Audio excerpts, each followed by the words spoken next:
दोस्तों एक ओटीआर को लेकर आप सभी के लिए एक बड़ा अपडेट है। अगर आप अभी दिल्ली पुलिस का फॉर्म भरने जा रहे हो या आगे बहुत जल्द अभी एसएससी जीडी को लेकर भी आपका नोटिफिकेशन आ जाएगा, उसके फॉर्म भरना स्टार्ट हो जाएंगे। तो अगर आप इनके फॉर्म भर रहे हो या भरने जा रहे हो तो आपके लिए यह वीडियो इंपॉर्टेंट है, क्योंकि एसएससी ने अभी ओटीआर को लेकर कुछ पॉलिसीज में कुछ चीजों में अभी बदलाव किए हैं। हम कह सकते हैं कि करेक्शन विंडो ओपन कर दिया है। पूरी चीज मैं आपको बताता हूं। देखिए, अभी आपने देखा होगा कि दिल्ली पुलिस कांस्टेबल का नोटिफिकेशन निकला और 22 तारीख से इसके फॉर्म भरना स्टार्ट हुए, यानी 22 सितंबर से, और 21 अक्टूबर इसकी लास्ट डेट है। और आपके बहुत सारे प्रश्न भी हैं जो मैं आपके लिए लेकर आया हूं कि भाई ओटीआर किसे करना है, कुछ चेंज कर सकते हैं क्या, सर्टिफिकेट को लेकर आपके डाउट्स है, तो इन सब के जवाब मैं आपको दूंगा। बहुत कम समय में सटीक आंसर आपको भी मिल जाएंगे। तो एक चीज ये हो गई। अब यहां पर एक और चीज है कि अगर आपको अपने फॉर्म में कोई करेक्शन करना है तो 29 तारीख से, यानी 29 अक्टूबर से 31 अक्टूबर तक आप कर सकते हो। देखो, ओटीआर में करेक्शन एक अलग चीज है, फॉर्म में करेक्शन एक अलग चीज है। सबसे पहले आप इस बात को समझो कि ओटीआर क्या होता है, फिर हम फॉर्म को समझेंगे। और ओटीआर को लेकर एसएससी ने जो यहां पे पॉइंट दिया है वो ये है कि भाई आप 8 अक्टूबर से अपने ओटीआर में चेंजेस कर सकते हो। देखो, आप जब फॉर्म फिलअप करते हो तो पहले आपको वन टाइम रजिस्ट्रेशन कराना होता है और उसके बाद आपका फॉर्म फिलअप होता है। अब ओटीआर जो है वो एक वन टाइम प्रोसेस है। एक बार आपने अपनी बेसिक इंफॉर्मेशन, क्योंकि हमारी लगभग मान के चलिए कि 70-80% इंफॉर्मेशन तो कॉमन होती है कि नाम, पिता का नाम, माता का नाम, Aadhaar number, mobile number, email ID, address, बहुत सारी चीजें हमारी कॉमन होती है। अब ये एक सुविधा है कि भाई हर बार तुम अपनी डिटेल कहां तक भरोगे, तो चलो एक ओटीआर फिल कर लो और अब जब फॉर्म भरोगे तो आपकी सारी डिटेल्स वो कॉमन उठा लेगा। कुछ जो नई चीजें हैं, लाइक उस परीक्षा से रिलेटेड क्वालिफिकेशन है या बाकी चीजें हैं, तो वो सब उसके अंतर्गत आ जाता है। ये ओटीआर है, अच्छी चीज भी है। लेकिन कई बार बच्चों से इसमें भी गलती हो जाती है। वो नाम की गलती हो सकती है, कास्ट की गलती हो सकती है, किसी भी प्रकार की गलती है। तो ओटीआर का जब करेक्शन के लिए विंडो ओपन होगा तभी आप उसमें करा सकते हो, नहीं तो नहीं कर सकते। तो फिलहाल अगर आप एसएससी के पोर्टल पे आपने ओटीआर करके रखा है, अपना रजिस्ट्रेशन करके रखा है, और आप चाहते हो कि दिल्ली पुलिस के लिए या आगे जो एसएससी के एग्जाम से उसके फॉर्म फिलअप में गलती ना हो, तो आप अपने ओटीआर में चेंजेस कर सकते हो। फिलहाल कब तक है ये तो नहीं लिखा है, लेकिन 8 अक्टूबर से इसका वन टाइम रजिस्ट्रेशन का प्रोसेस स्टार्ट हो गया है। ठीक है, अब आपके जो प्रश्न है उनके जवाब में दे देता हूं। ओटीआर न्यू रजिस्ट्रेशन किसे करना होगा, है ना, ओटीआर में न्यू रजिस्ट्रेशन किसे करना होगा? तो आपको सिंपल भाषा में अगर समझें तो जो आपकी अगर गलतियां हैं तो आप उसको अपडेट कर सकते हो। ये इसका तो केवल आंसर इतना ही होगा। क्या क्या चेंज कर सकते हो? तो ओटीआर में जितनी भी चीजें होती है आप हर एक में बदलाव कर सकते हो। ठीक है, तो आपके नाम की मिस्टेक है ना, पापा के नाम की, मम्मी के नाम में कोई मिस्टेक है, स्पेलिंग एरर है, कुछ भी है, आप चेंज कर सकते हो।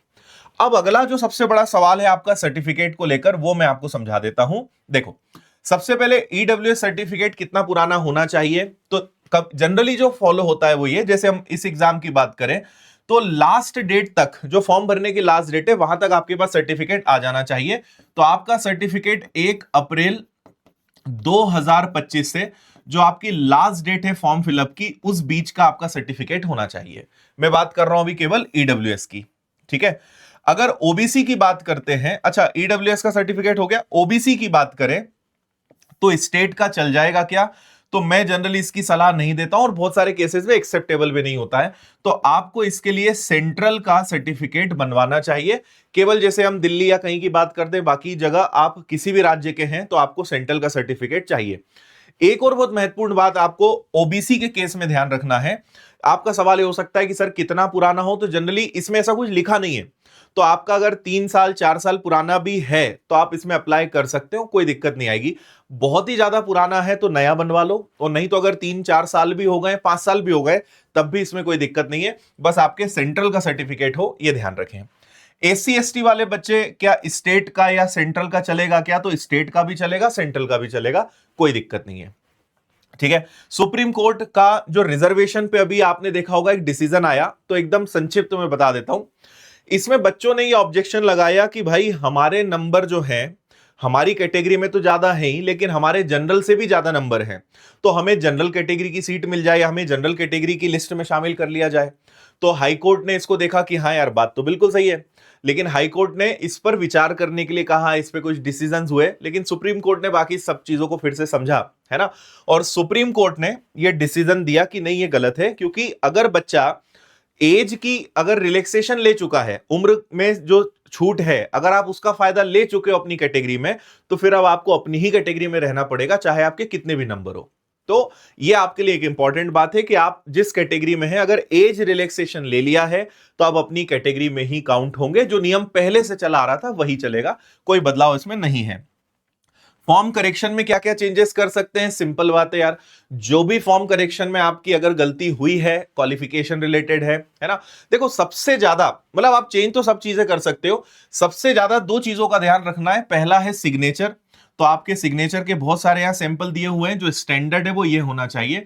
तो आपका एक तो सिग्नेचर सही हो भाई, और आपकी लाइव फोटो सही हो, जिसमें आपका चेहरा अच्छे से दिखे, आपने मास्क, ग्लासेस, कैप या कुछ भी बैकग्राउंड में कुछ भी है, ये सब चीजें नहीं होनी चाहिए। सारे सैंपल्स यहां पे दिख रहे हैं। बैकग्राउंड एकदम नीट एंड क्लियर होना चाहिए, आपका चेहरा व्यवस्थित दिखना चाहिए। ऐसी सेल्फी या इधर उधर आप देख रहे हो, डार्क है, चश्मा लगा है ना, ऐसा आपने कुछ लिया है तो नहीं, एकदम व्यवस्थित सिंपल आपका चेहरा व्यवस्थित दिखना चाहिए, और उस पर कुछ भी नहीं होना चाहिए, ये इसमें इंपॉर्टेंट है।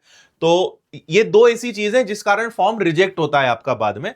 तो चेहरे का मतलब ये लाइव फोटो का ध्यान रखें, क्योंकि लाइव फोटो रहेगी और आपका सिग्नेचर रहेगा, तो इन चीजों का आप ध्यान रखें। तो सिंपल बात है, फॉर्म में तो करेक्शन के लिए पर्टिकुलर डेट पर विंडो ओपन होती ही है, जैसे 29, 30, 31 को खुलेगी, तो फॉर्म में चेंज कर सकते हो। लेकिन ओटीआर में चेंज करने का ऑप्शन बहुत कम आता है, तो आप आगे की परीक्षाओं के लिए ओटीआर में चेंजेस कर सकते हो। और अगर अभी भी फॉर्म नहीं भरा है तो उसका फायदा आपको अभी भी मिल जाएगा। तो ओटीआर में चेंजेस कर लीजिए, फॉर्म में अगर कोई गलती हो जाती है तो फॉर्म में भी आप चेंज कर सकते हो। तो ये अपडेट है आप सबके लिए, जो इंपॉर्टेंट है, आपके लिए जानना जरूरी था।